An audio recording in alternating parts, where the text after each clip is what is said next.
Hello and welcome back to the Metamorphosis podcast. Today's host is back again, Jasmina.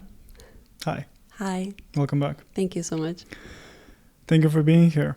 We're going to speak about many things today. One of which is going to be things you and I speak about all the time almost, spirituality and spiritual people and the fallacies that we identify in spirituality that are also a reflection of who we are, and just broadly discussing of what that is through our own experience and understanding and kind of helping people understand what that is for them. Someone's drilling. And they started now. Like, what? Well, let's hope they stop soon. But basically and also to address one of the main topics that I've identified happening often, which is spirituality becoming mainstream and becoming something that is so prevalent that has become industry. So spirituality has become an industry, and I believe that it has an enormously negative and can have an enormously negative effect on people if they do not manage to identify what that actually is and how they're a part of a scheme, basically, instead of discovering what life is for them on their own. What do you think? Yeah, this topic, well, as you just said, we could just keep on talking because we could literally just put on the camera and continue the conversation from yesterday. Yes, spirituality, just a word, it is very, very overused. It is. What does it even mean nowadays? What does it even mean? I used to be a person that considered, like when somebody said, yeah, I'm spiritual, or when I said that I'm spiritual, or just the word in and of itself, okay, wow, it was like holy, it was, okay, what is this? A lot of curiosity, the unknown, mysticism, like the esotericism kind of. But nowadays, or since about a year and a half back, I've taken a step back from calling myself spiritual. I've taken a leap away from spiritual communities. Communities. Yeah, we'll get into that. Yes.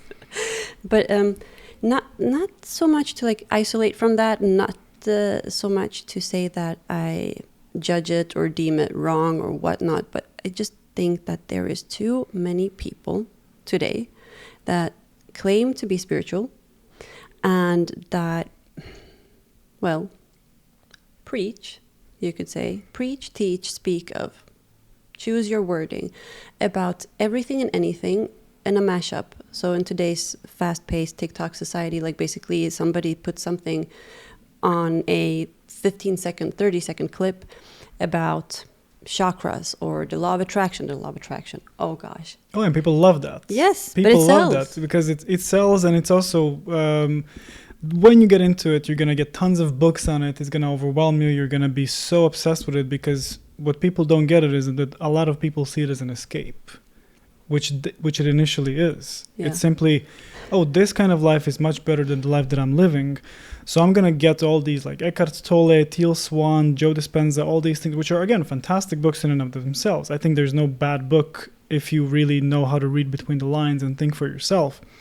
But at the same time, when you get into it and when you're so obsessed with it, which is in itself a fallacy because then that's a concept, it's not reality. What is it? So you conceptualize it and you kind of adapt it to your personal narrative and you say, well, I'm spiritual now. I've discovered spirituality and I'm a spiritual person. I'm going to, whatever, buy rocks, dress certain way, go with certain people, act in certain people, which is, again, it's an imposed, it's a persona. It's not one's core identity and self. It's a capital S.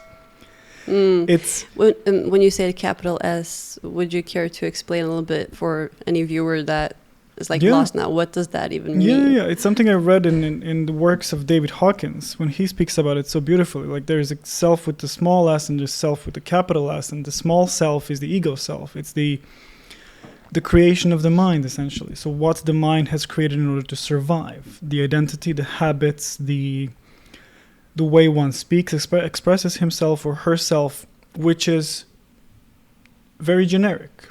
So we can just look at a person and see exactly how they're going to respond, what they're going to say, because that is the identity they've built in order to survive and sustain themselves in the modern world. But the capital S self is immeasurable. It's the essence and the core, and name it whatever you want. It is something that you are essentially, and that is something that you cannot measure, explain, extrapolate. You just are. And living in accordance with that will actually liberate you from everything that you want to, that you're liberating yourself from by forming a false identity of spirituality or whatnot. Because what you do when you do that is you set, for example, habits that are maybe in and of themselves not good for you, but you do it for a higher cause, which again you've created. So that's again a creation of the mind. You've created an identity that creates a higher cause. So you do things that you might not even enjoy doing, that are not fulfilling for yourself in the moment. As I like to say, like both quoting Krishnamurti and David Hawkins, and their research that I've read is, if it doesn't energize you, if it doesn't give you that life, if, you know, be it a thought, be it an action, be it an environment that you're in, then don't do that thing and see what happens. Because I'm not also suggesting go blindly through life and do only things that make you feel good. You can actually end up in really wrong places when you keep doing such things, which is why perception and awareness are so important. When you set out on this beautiful journey called life, if you don't know how to identify what is excitement from what is peace and genuine, I wouldn't even say pleasure, I would say contentment and joy, then you can get into some really, really bad situations in life if you cannot distinguish between the two. So the small self, the small s self, would focus on pleasure, because the average individual, the average human, sees pleasure as the polar opposite of pain. And when people try to seek balance, they optimize the amount of pain they perceive to have in life, mind you, perceive to have in life, and balance it with the amount of pleasure. Often found in substances, very often. We even have spiritual practices that revolve around substances.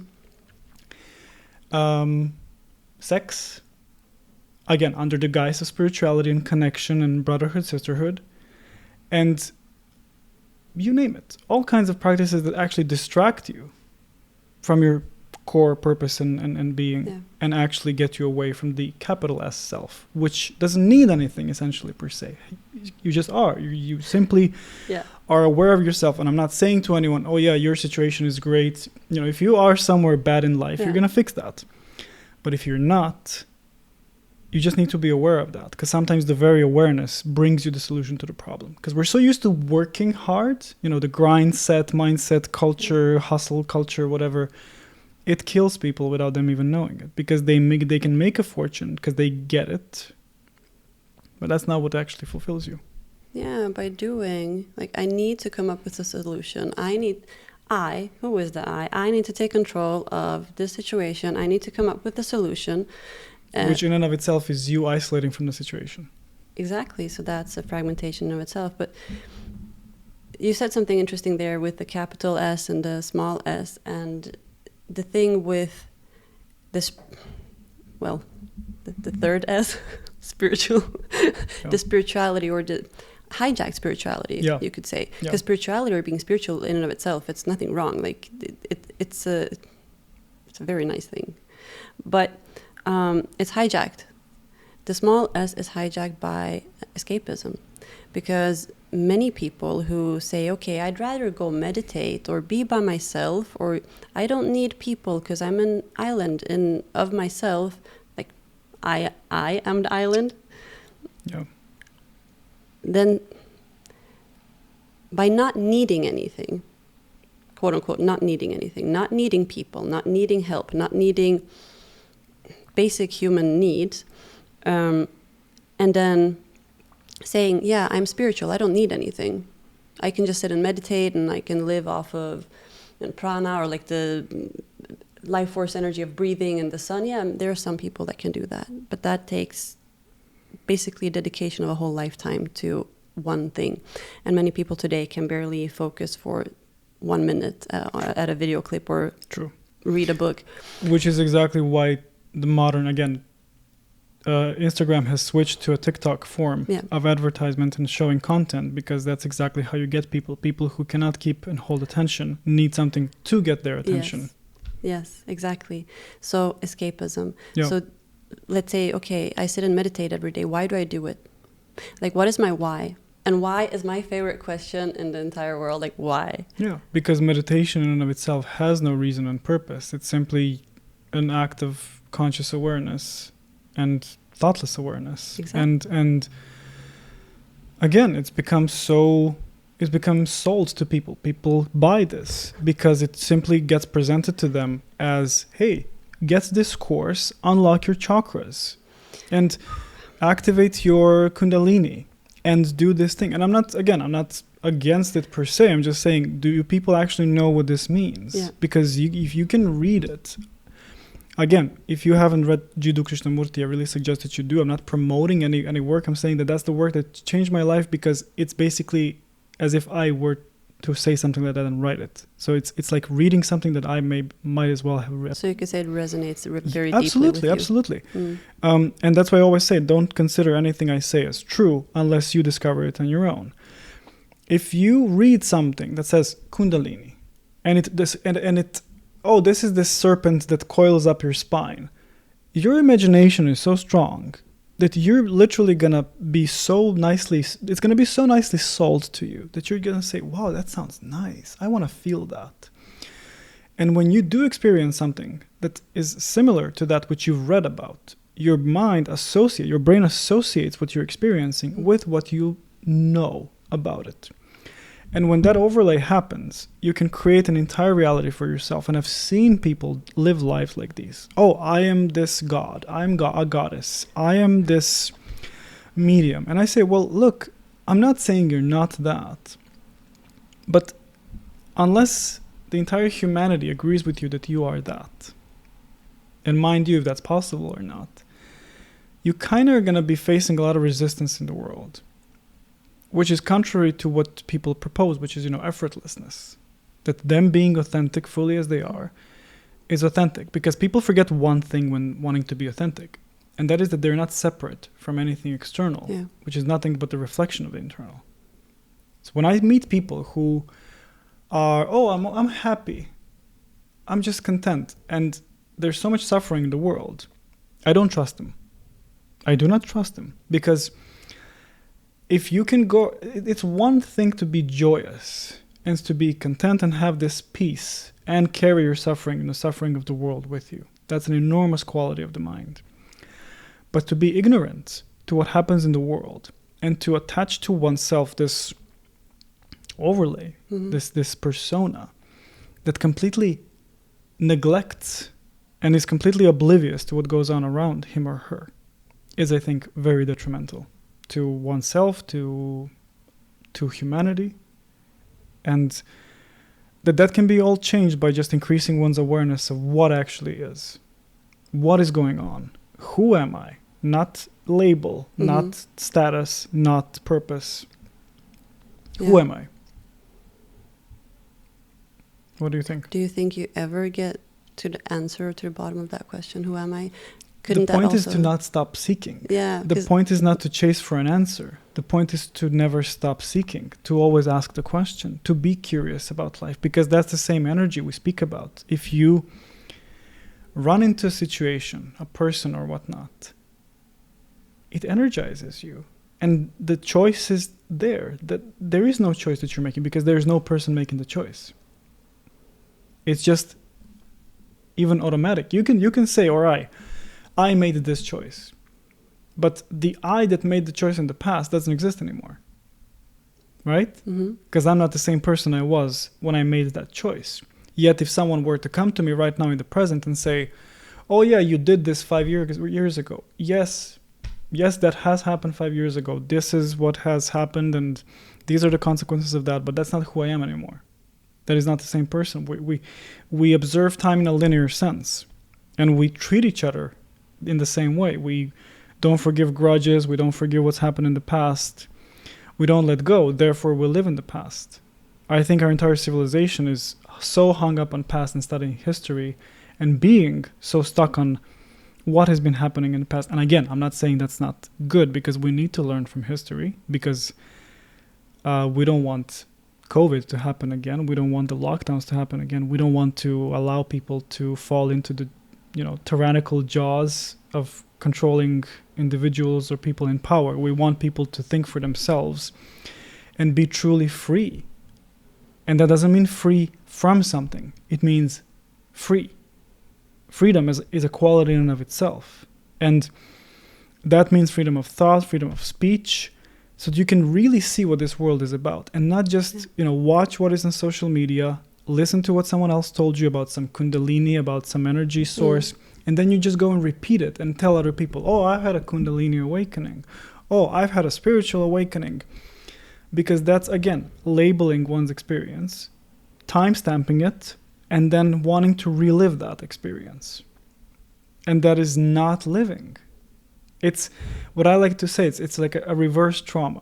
Because when you're traumatized, you relive that because you don't let go of that. And this is in the same way, only I would say an energetic opposite to that, a vibrational opposite to that. So you experience something beautiful, and you can't let go of that beautiful experience. Therefore, you draw yourself to repeat that experience too. That's a loop in and of itself. Yeah, well, it is, but we humans, we function in loops. That's how the brain works. When you remember something, and the next time you remember that, you actually remember the memory of remembering that. So you don't actually remember the occurrence several times. You just keep remembering the remembrance. Yeah, exactly. And this is why vibration is so important. Why it's so important that you increase your vibration, so to say, to be in good energy, to be in high spirit, not to gaslight yourself or to say, oh yeah, well, I'm going to feel good about this now. But to actually, as you said, the memory of the memory becomes something that you can learn from. Exactly. But I wanted also to say that you said chasing loops, and also that's a topic for another time, and that is basically my jam. That sounds weird. Trauma, it's my jam, but I know how the human psyche works, how the brain works, how our minds and consciousness, I don't know what that is, because nobody knows. But the holistic and an intrinsic connection between the human body interpersonally and internally. And you said something very profound, because what is internal is projected and mirrored externally, and that's like a common spiritual term as well. But the looping. So, okay, I had a incredible experience, quote unquote. I had an awakening, or I had a kundalini. There's very few people who have actually had a kundalini awakening, and when you speak to those people, when you really experience something profound, because I'm not saying that spirituality does not exist, or these profound experiences, synchronicities, magic, so to say, it does exist, but it is not promoted. It is not sold for extreme amounts of money, because you cannot teach somebody this in a course. You cannot learn this from somebody in a course. This is something you go through life, you acquire wisdom. Through experience. Through experience, exactly. And people who just... I tend to say like this, if you read a lot, and that's not wrong, read books, people. Books are good. But if you read a lot, if you look at many videos, if you learn from a lot of gurus, quote unquote, nobody's a guru, we'll get to that. Everyone's a guru, actually, but nobody who says there's a guru, they are a guru, is a guru. In essence, if you don't have a lot of life experience, that's not a bad thing. Maybe you just have a really chill life. You're this is nice. I don't have to have too much hardship. Great. Enjoy, be happy, be happy about that. But if you have a lot of experiences, you don't have to read a lot. You can. I can take myself, for example. That's why I took a step back from all things glitter and gold and yoga. Yoga's good, but promoting oneself and crystals and all that shit, because I realized that nothing I come across on the internet, on social media, what I read in general with people I meet, it's not real. My experience, what I've felt, what I've seen, what I've touched, what I've spoken of with another human, that is real. And it can't be sold, promoted in that sense, nor do I want to. So I just realized that is the real deal. So people who have gone through or experienced these profound sensations or seen things or anything, insert anything. Sometimes that does not need to be spoken of. Sometimes that just is. You just know. And when you meet another human being and you look into their eyes, you just know. There is no need. Yes, dancing around a fireplace can be so liberating and so much fun, and drumming. And I know I've done it. Yeah. I haven't been to too many of those things, but the ones I have been to have been real. And I met some of my absolute best friends there who are real, authentic, amazing people. And sharing experiences like that, like walking on 700 degrees Celsius coal, like what, like walking on fire, coal? What is it? Coal. Yeah. That was amazing. Those experiences, like, I'll carry that with me for life. But that does not make me spiritual. Exactly. That does not make me a guru. You cannot. There is no initiation for spirituality. There is no time. Milestone for spirituality, because otherwise people would again be pursuing it, and they do that. I've spoken to so many people, and again, no disrespect to them, going to ayahuasca ceremonies and retreats, going to smoke weed, like initially, like to and heal. Doing it over and over. Like if you do ayahuasca once in your life with intention, like this is what I want to do, and you really prepare yourself. And but if you do it like, I did it 20 times, I do ayahuasca, like why? Yeah, exactly. What are you chasing? Have you actually asked the question of why? I don't mind people doing it, and at the same time, are you really mindful? Do you know what this can do to you? Do you know that you're ingesting a mind-altering substance? And if you do not have this purest, curious intention of genuinely wanting to know, that's going to backfire on you. It's going to backfire significantly. And I've met people that I don't want to name that are basically walking zombies, like walking dead, going around and because for you to actually ingest that amount of knowledge and wisdom in such a small period, because if the fountain of knowledge is, there's a big price to pay for that, and that price is life itself. Yes. And you need to go through your life to learn everything about your life in its respective period.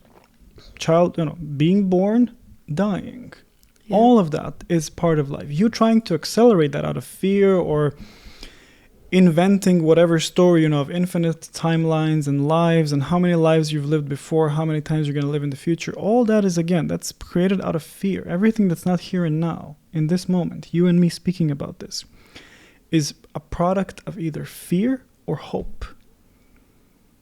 And then, are we truly free when we want to be spiritual or whatnot? Because if I'm not free, which means I'm constantly shivering about what's going to happen in the future, then that's how my life is going to be. Unless I'm certain, there's a knowing, hey, I'm exactly where I'm supposed to be.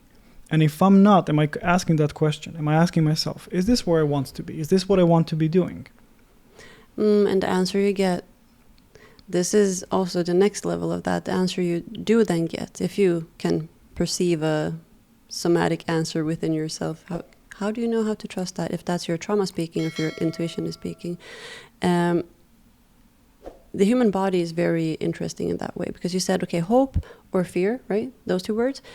Both of them imply that the person in that case, or the consciousness of the person, it's not present right here, right now. It's somewhere else. Yeah. Where is that? We don't know. But many people are not present today. They think they're present, they're not present. And so externalizing, I need to go meditate, or I'm going to go meditate. I'm going to go to yoga. I'm going to go to the gym. I'm going to, I don't know. Any practice or thing that we as humans do that we need to allocate time for. Okay, again, I do understand that people have obligations, families, jobs. You can't just float around and be. Yeah. We are human beings, yes, not human doings, but something you need to allocate time for. Yeah, I'm going to meditate now. That can ultimately help you to be more present. Eventually, because the gray mass increases in the brain, and the prefrontal cortex is lubricated so it functions properly. Yes, I love the brain and neuroscience, so I use that a lot, and I like to explain things or try to explain hypotheses with science as well, because I forgot about the loops. So the looping, even if it's a good thing, like, oh, I remember I woke up or I had a kundalini, whatever. Dopamine. And let's have a podcast episode on just dopamine, please. Like, purely, like, let's just call it dopamine, because dopamine is the ultimate drug today. Yep. There's no drug.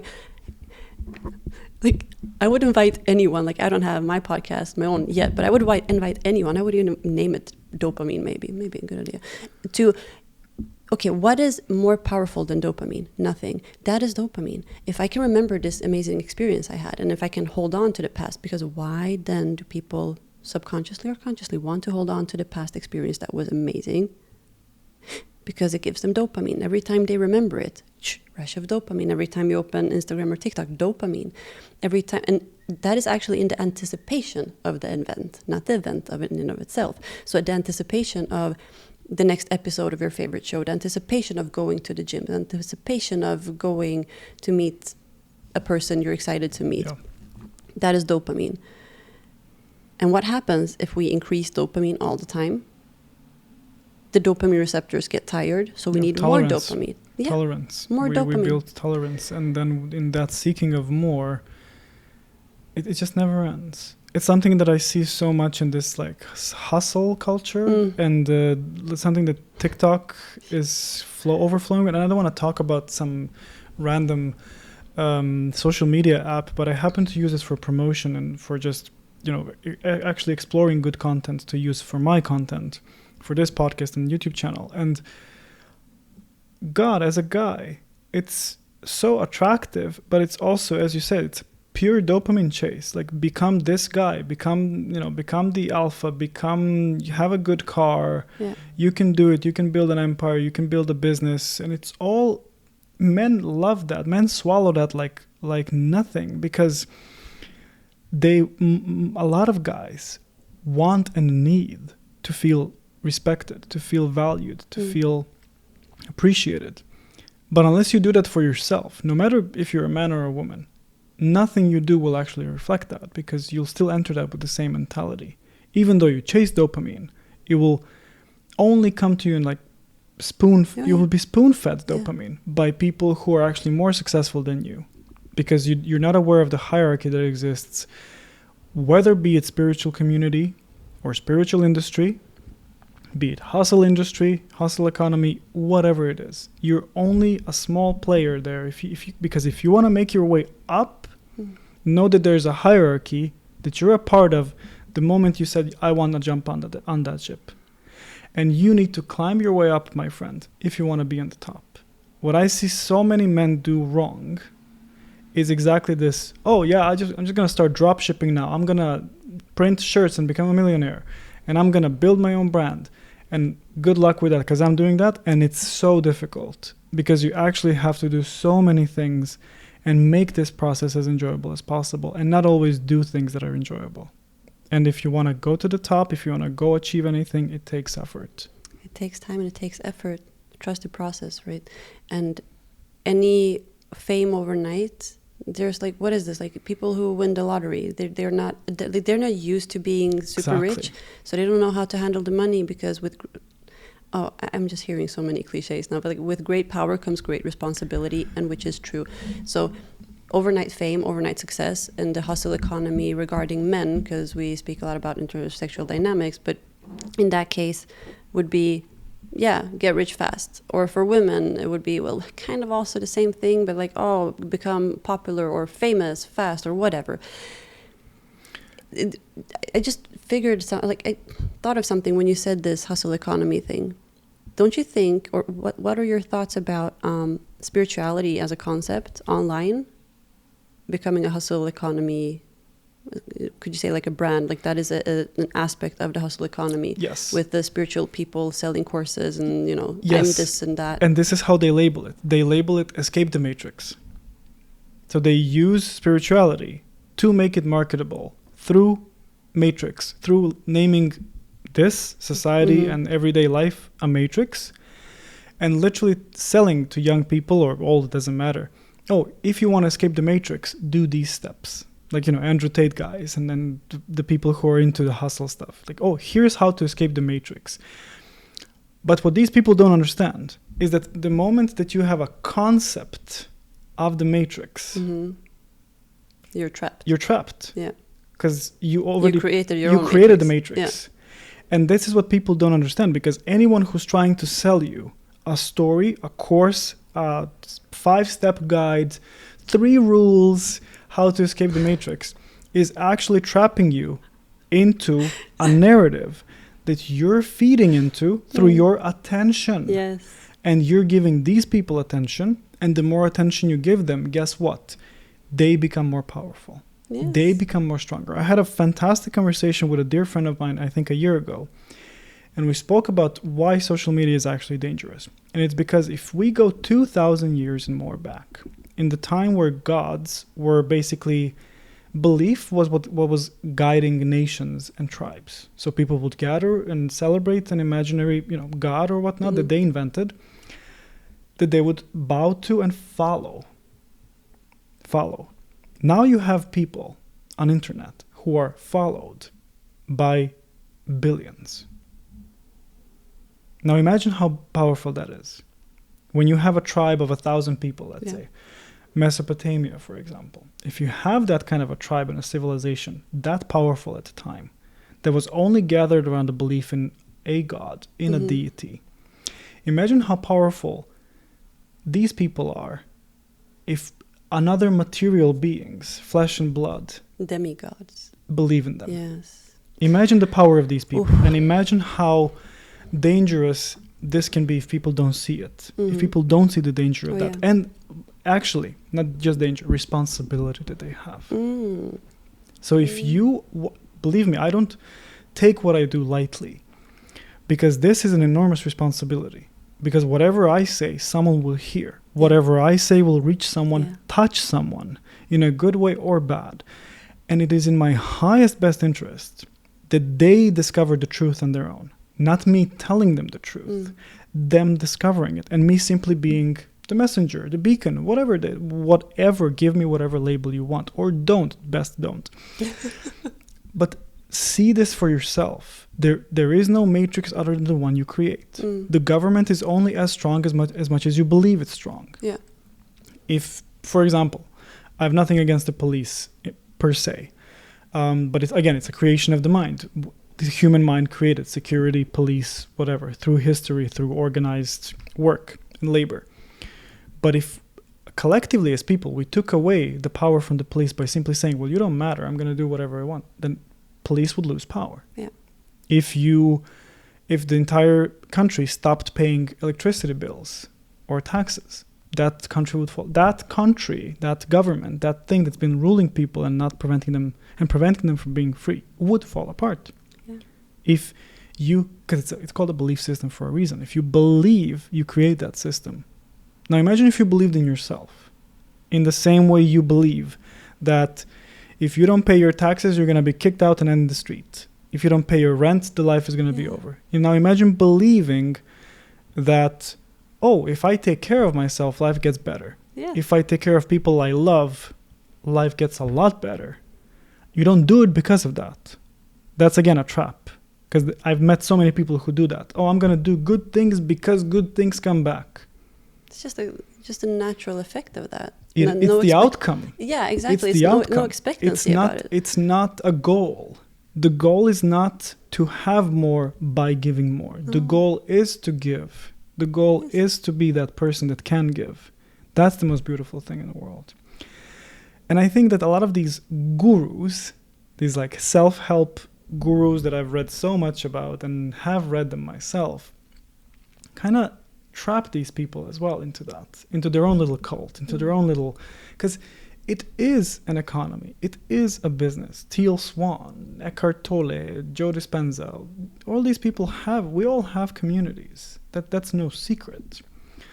But how that is organized, how that is being promoted and approached matters. Oh gosh, you said so many profound things. Like, I want to address so many things. Firstly, you said escape the matrix.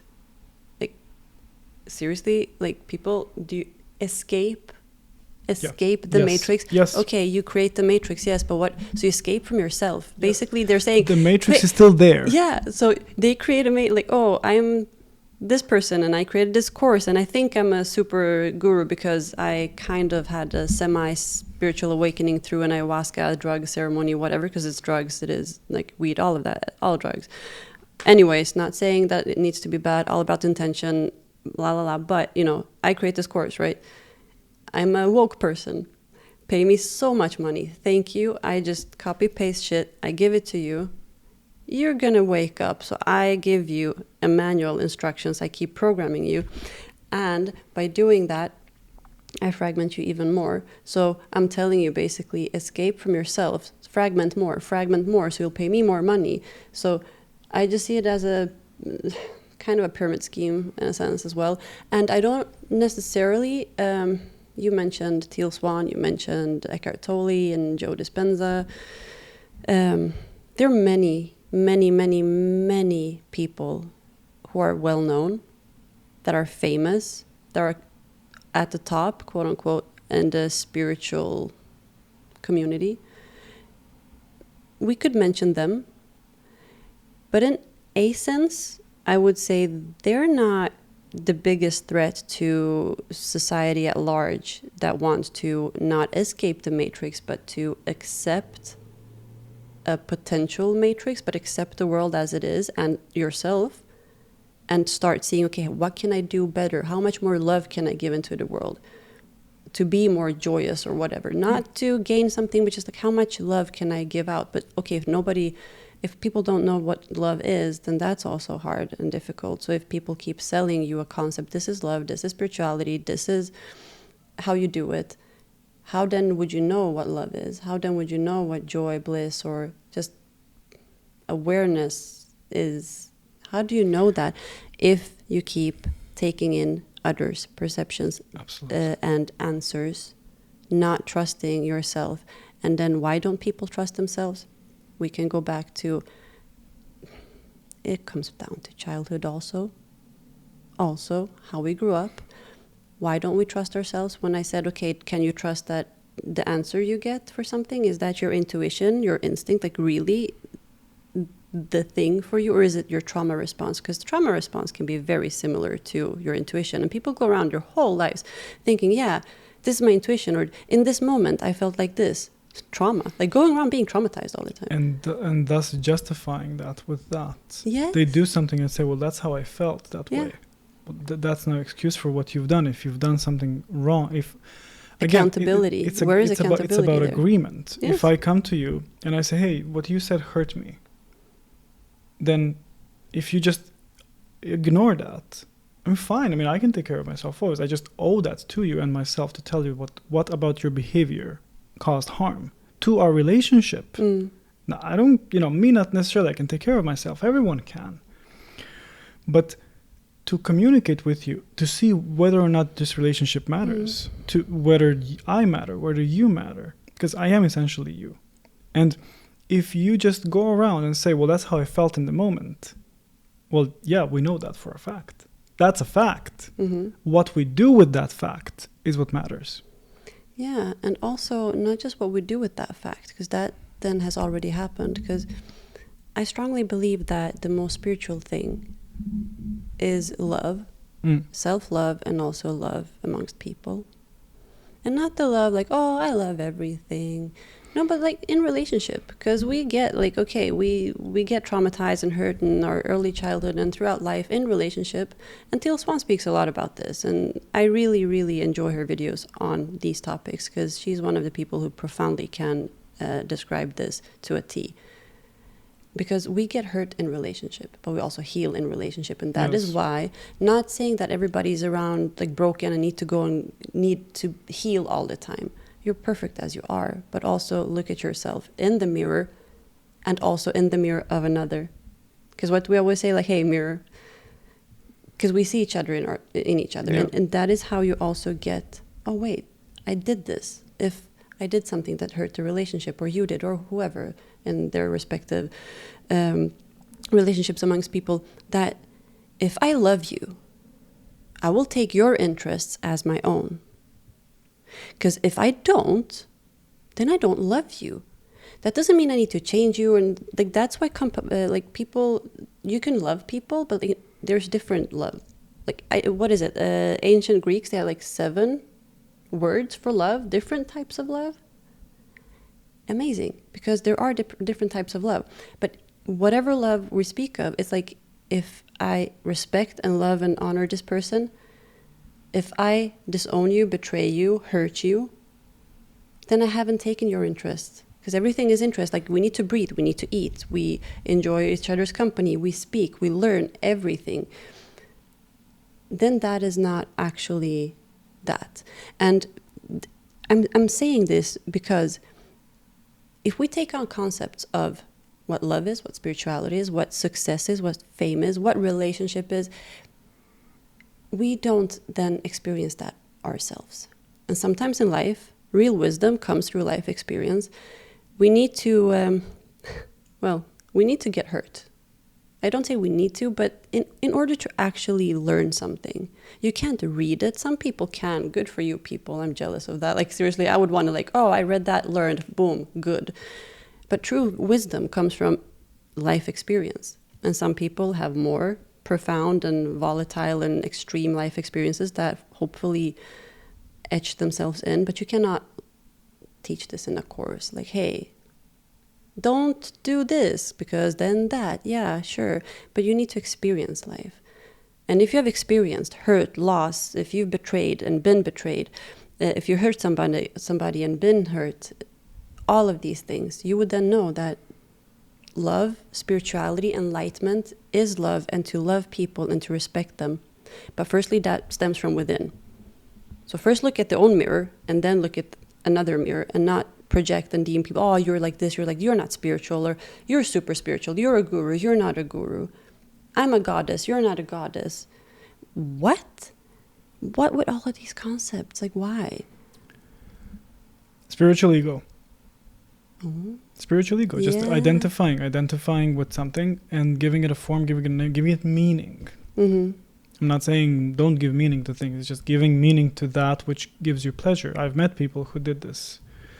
They would tattoo goddess, they would really, really kind of ruin themselves by doing that. I mean, I'm just coming from a perspective of a man, of a heterosexual man who, when sees women doing this, I'm like, oh my God, what has this woman done to herself? It's not that, again, we spoke about different kinds of love. I'm sure this woman would be loved by her mother and family. But if this woman wants to be loved by a man, this man would be, no, get away from me. I don't want to be with this kind of woman. Because that woman is trapped in this illusion of her own making. And we need to be grounded in reality as much as that is possible together. Not as much as possible. That is imperative that we are in this reality together, because that's how we guarantee not being divided. Yes. And we can disagree. We can have completely different opinions. Fine, those are only opinions. They're only opinions. But in spite of those opinions, in spite of everything that goes on around us, can we still be united and unite for a joint cause, which is peace, which is to be okay with one another, which is not to go into endless wars between each other, as sexes, as nations, races, whatever, you name it. Because right now, or based on what I'm following, what I'm interested in, is the war between sexes. Yeah. That is eating me out. It's eating my soul out, because I see it in the way I speak to people and how they speak to me, women namely. And when I see a lack of empathy and compassion, which is again an individual responsibility, I cannot teach you empathy and compassion. I can only show it. I can only love, I can only show. And when I meet, as someone who also has his own online business and who wants to build an enterprise of his own, I also meet so many people who are entrepreneurs and who say, yeah, well, fuck everyone else. You're the one who is the leader. And I say, well, not exactly. Not exactly. Because if you want to build genuine connections with people, genuine relations, I believe at least, or that's my experience, that you really need to show respect and love. Because that's how you know that it's mutual. And that's how you know that you won't betray these people and they won't betray you. And you won't you won't enter those kinds of relationships out of fear. You would genuinely want to be in them, and you would look forward to doing business with these people. You would want that, and there would be a positive influence that is not just money, because money is the outcome. Yeah. It's not the focus, it's the outcome. You could also say that money is energy, because it is. And where do you focus? You said attention, but that is like focused energy. So where you focus your energy, that's where it's going to start boiling. Yeah. Yeah. And when you're a guru, as when we spoke about this, when you're a guru, like quote unquote guru, then how you know that someone is I'm not going to say good or bad, but if people want your money, make sure that if you pay for something, that it genuinely has value to you, that it genuinely has meaning to you. Yes. Are you buying this just so you can identify with a group? Yeah.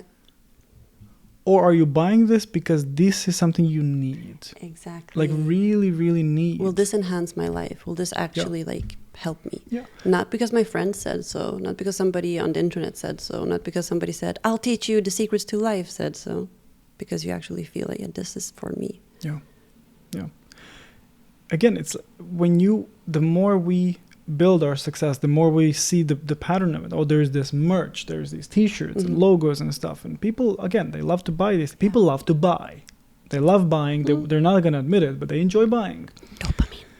Exactly. They enjoy buying and make buying enjoyable. Here is this guru that offers this, t-shirt, and then people can identify and bond and connect over that. That's why they do it. It's obvious. But make sure that the reason you enter that is not superficial, because a t-shirt is a very superficial thing.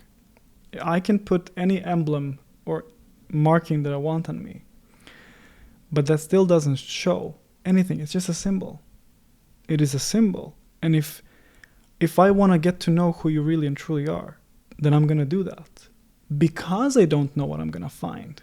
Not with the assumption and thinking, oh, well, I'm probably going to find this and that. Because people are so used to transactional relationships being the primary relationship that's how they pursue relations.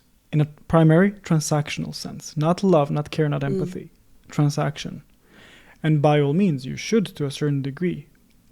But that's not love. That's not how you want to engage with someone you love. Yeah. You should communicate your boundaries. You should communicate what you need. And then that person owes it to you and themselves to say, well, I can do that. I can do that transaction. I can do this.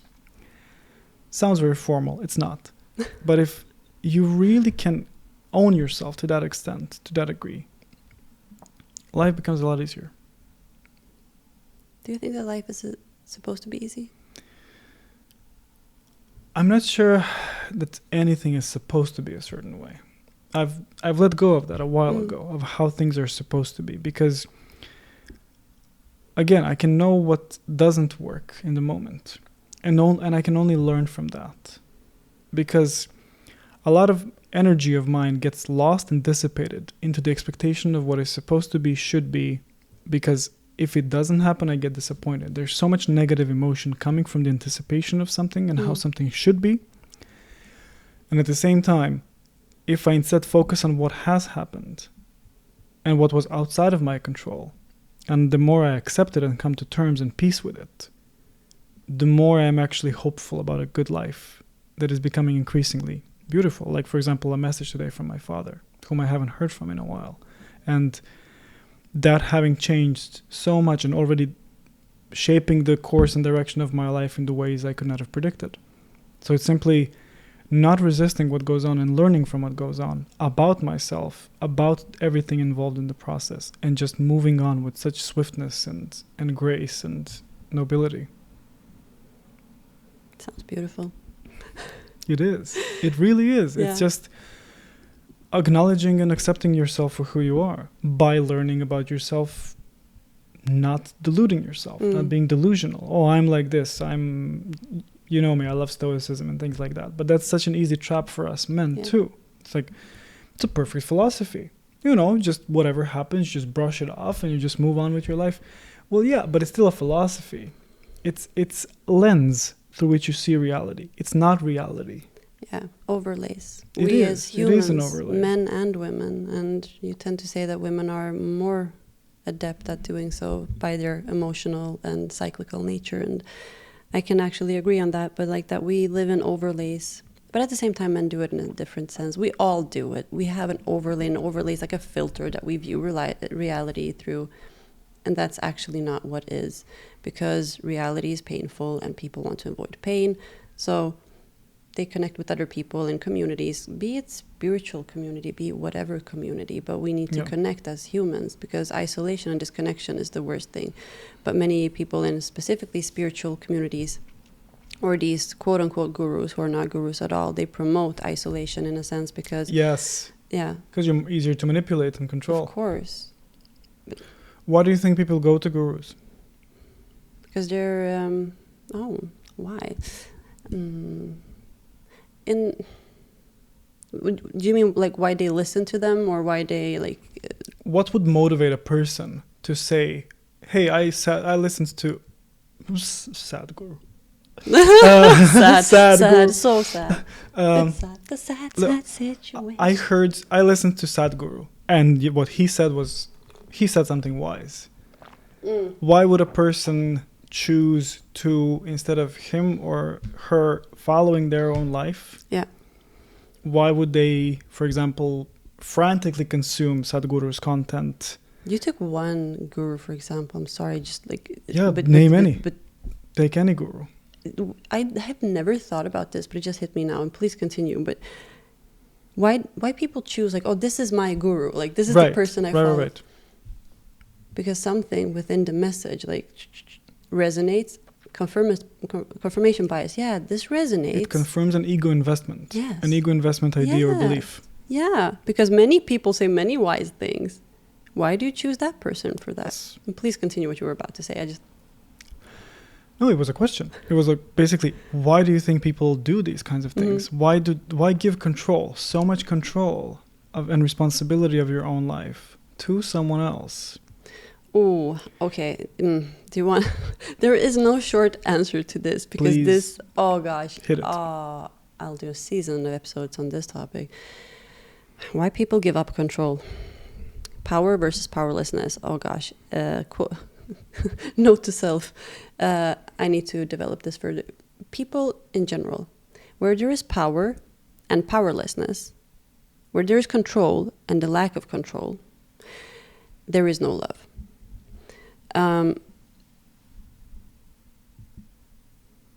In situations in life where we want to control things, we want to change somebody, or we want to control, we clean frantically because like, oh, we need to have control over our things, or it's because we feel that we don't have control, we're powerless. So we want to take our power back, and in online it's spoken about, empowerment, and you said goddesses, and all of that is different abbreviations and marketing tricks, kind of, or words, like buzzwords, to feed into that, empower yourself, have power. And then you said Sadhguru, so if he said something and a person resonates with something there, I can have this little grain of sand of confidence that I can actually empower myself. So I will hold on to this so tightly, like hold to this microphone because I feel so small in the world. Yeah. And what is the spiritual ego bypassing? It's bypassing the extreme amount of shame and guilt and grief we as humans carry. Yeah. That often gets masked with anger. It's a secondary emotion, so it's most often shame, guilt, grief underneath. But the emotions in and of themselves, they exist there. But why do they exist there? Because we felt so powerless as infants, as babies, as children. Because society is today very fast-paced. Parents don't have time for their children, nor did they way back then. Let the child cry, and the child, and all the attachment styles, people having really difficulties with getting close to somebody. I can love you from a distance. I can be spiritual and I can love the world, but I can't love you as a human. Like if you give me your hand right now in this very moment, to feel another human being, Your hands are so cold. Oh, yeah, but my hands are always cold. But I wanted like to like if you can actually hold somebody's hand, you can feel the person there, and to sit with the person throughout all of the shit that comes out when it storms. You know, life is not always like butterflies and rainbows and unicorns that you know, spirituality oftentimes, you know, with the crystal, everything's life is hard and life is going to throw shit at you. But can you sit with a person and not avoid, oh, I'm going to go meditate, I'm going to, you know, do my spiritual practices? No, I'm going to call you, hey, I'm having a really difficult time here, and then once again, give me your hand here, and like, or if it's you, like, I'm going to hold your hand until we cry it out, or until like all the shit comes out, and I'm going to be here with you. That is the most spiritual and loving thing, that one of the most spiritual and loving things that can happen on this planet in this life. Yeah, experiencing together. Exactly. And exposing that which people tend to hide, and what spiritual people say, oh yeah, I had a dark night of the soul, blah, blah, blah. Yeah, did you really? Maybe you did, maybe you didn't, but that's an ongoing process. And to be able to actually, instead of, yeah, I'm gonna do this by myself, like call Trauma Island, like literally, but no, I'm gonna call my loved ones. Not that, you know, you don't need to call somebody every time you feel sad or whatever, but if there's something you're going through in life, yeah, maybe you can manage yourself. But if you have a person that loves you and that you love that person, you go through life together. That's how you become stronger. That's how connections are made. That is true spirituality. The communities before, like tribalism or whatever, but like people living together, cooperating, making the world a better place, not isolating, me versus you, you're the other. No, you are me. I am you. You know how often I speak about Jiddu Krishnamurti? And I think for me, and I'm very careful when I say this, when we speak about gurus, and this is a very sensitive topic for me, because I don't like gurus. The reason I like Krishnamurti is because he says, don't call me anything. Yeah. Exactly. Don't call me anything. I'm a speaker. Call me Krishnamurti K. It doesn't matter. Mm-hmm. You're looking at a mirror. And that is all that I am. Yeah. Listen, because you're listening to yourself. Yeah. And for me, that is the pinnacle of any spirituality. Not in a person. I'm not praising Krishnamurti. I'm saying that when you realize that, when you understand the responsibility you have as a human being, as a walking mirror, then life becomes something entirely different for you and for everyone else involved in it. Because people actually start, like my father saw me. Life just becomes something completely different because people who want to see will see. And sometimes it's not even about wanting to see, because you cannot unsee things that you do. But it's only up to your level of awareness that your level of perception is based on. If you're aware fully of what goes on, there is the knowing, there is the instant knowing and understanding, and no confusion. Therefore, no energy lacking, no energy being dispersed. So, if I can end with a final message to people, it's to be a mirror to oneself and to be a mirror to others, to understand the responsibility inherent in our behavior and what we do, that we owe it to ourselves and each other. Because everyone who thinks they can make it on their own, good luck. Yeah. Really good luck. Because you can. But there's a price to pay for that. And you don't decide what the price is. There's a price to pay for everything. Whatever choice we make, there's grief involved. And what do we choose? I would say like this. Everyone is your guru. That's at least, that's one of my philosophies and how I live my life. Everyone I meet is a guru. I learn from everything and everyone. Exactly. Because the more I learn, the more I learn that I don't know so much, actually. Which is the ultimate knowledge. And that is the ultimate knowledge. Yeah. That I cannot even have a conversation with you if I think I know everything. Because that is no conversation. That's a monologue. But unless I want to know and say, well, I know nothing because I can only perceive 1% of this reality through my senses, how the hell can I say I know something? How the hell can I tell you, oh, this is the quantum field that I've touched yesterday, and this I can quantify that? No, I can't. No, I can't. I can only tell you what I can limit in through my limit perceive, and I can tell you about it. But if I'm mindful and aware that my life is much more than that, the life becomes something completely different and beautiful and enjoyable. Yeah. So I completely agree. I agree on that. And just be true to yourself and be true to others. That breeds love. That breeds respect. That breeds joy and peace. Yeah. Because if you can have, if you can have enough peace within yourself, you can extend that to others and extend grace and compassion, and don't be so hard on yourselves. And but people want to fit in, and that's, people want to make it. They want to make it. They want to be someone, and they want to be included. People want to matter. That is a thing. People, everyone, it's ingrained in us. We want to matter. We want to be of significance to someone, to something. And that's why there's so much recycled content out there. Because people they want to matter, but they don't feel sufficient enough to ego again. Oh, I want to be seen on camera on TikTok, or I don't have TikTok, but just Instagram or whatever. And then they recycle material, copy paste. But if you are a person that can actually be in tune with yourself, that's instantaneous. Also, when you meet people, you can just see them. You just see them, or you see the content, and it's not.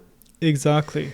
You see if it's genuine. Oh, here's how you make $500 within an hour.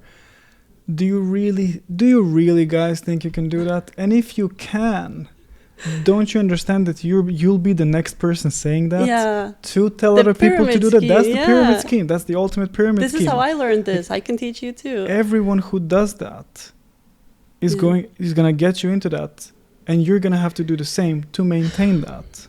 So make something of your own. Get to know yourself through your work, through your life, through your connections and relations. That's the journey. That's the work. That's the job. Exactly. That's the task. And nobody's in your lane. Nobody's in There's your no time. competition. Okay, can we please somehow ingrain this into people? Nobody's in your lane. Even if your best friend did something, no. Your life is yours. There is But that's the thing. People are kept in this again. If we are people accept being in a competitive economy. Thus, they think that they compete with each other, even though all the resources we need to sustain ourselves exist already. Mm-hmm. And what people fail to understand is you just need to be that person that has things going for themselves. You've made the resources for you, and you help others do the same for them, not for you, not because you benefit. You can only hope that they will share with you and build together. You build together. Hope is the last thing that dies. You can hope, but I would say do it for each other, for the community. Yes. Because once again, that would be separateness. Separateness in a perceived community, which happens a lot of the times. And you've told me a lot about that, and I have experience from that as well. Being a part, thinking that we're part of a community, but we're actually. It's not a real community, and people kind of miss the mark. And spiritual ego, I had an ego that your spiritual ego just came alive, and it's 10 times bigger than your old 3D matrix ego. Love and community and doing things together. When I say do life together, we do life together because life is experience life together would be a better term, because we are human beings. We are in this. To be as present as possible in one's own body, spatial awareness, presence with another. And if both people or several people can do that at the same time, that just is. That is the S with the capital S. Everything just is. It's perfect. But at the same time, we are in this world. There is work, and it's raining and it's dark and the sun comes out. There needs to be some form of accountability to oneself, to have boundaries, to know what you want and need, primarily, and also for Yes. others to do that, and that to come together. And you said something in the beginning of the podcast of, yeah, there's enough resources, and if people come together, like paying taxes, or you mentioned something else as well. So why hasn't that happened yet? Because people still form smaller groups, because that fragments. As long as people are fragmented within themselves, that will mirror outwardly into a person or several people, groups or societies. They won't be able to come together in that sense, only surface level. And then that also would be a lie and not authentic and not true. So it begins from within, like feel your heart. I tend to say like filter everything through your heart 3 times. Knowledge, oh, I love, these words that I wrote in. Knowledge seeks to be known. Wisdom knows. I'll repeat that. Knowledge seeks to be known. Wisdom knows. And when you know, you know. It's effortless. And at the same time, that effortlessness is not always smooth sailing. And that's where people get it confused. Life is hard. It's going to be tough. Growth is painful. It's tough. But at the same time, effortless. And when you know the difference between, effortlessness, because people tend to then avoid everything that's... avoiding pain and suffering instead of learning how to deal with them, because Exactly. they're a crucial part of life. Exactly. And that is the thing that becomes effortlessness.